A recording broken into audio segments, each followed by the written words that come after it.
জামাই ভাত চেক করছি, লিফটের মধ্যে ভাত আমাদের আসে, তো লিফটটা খুঁজে জামাই এখন দেখবো আমাদের ভাত এসছে কি।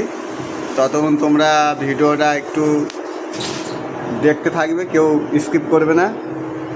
তো জামাই চলে যাচ্ছে ওপরের সাইডে, কেন ওপরে ভাত চেক করতে যাচ্ছে এখন।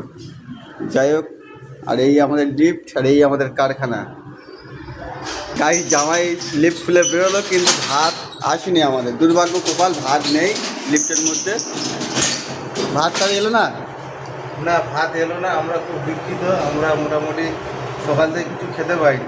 যা, খুব আর এই কষ্ট। খাবার আসছে না, তো যাই হোক, নাস্তাও করতে পারছি না। বায়ারঘাট বন্ধ, আজকের এখানে একটা আন্দোলন চলছে, সেই জন্য বায়ারঘাট বন্ধ রয়েছে, নাস্তা পানি করতে পারলাম না। আর খাবারও আসছে না, তারা ভাত নিয়ে আসতে পারেনি, পৌঁছতে পারে না। তো গাড়ি বললাম এই মাত্র, বলছে যে আরও 1 ঘন্টা লেট হবে, আরও 1 ঘন্টা দেরি। 2-2:30টার দিকে আমরা খেতে পারবো। যাই হোক, ধন্যবাদ সবাইকে, ভিডিওটা বেশি বেশি করে শেয়ার করবেন। খুব কষ্টের মধ্যে, ডেটটা আমাদের দেখো, টাইম দেখছো কটা বাজে।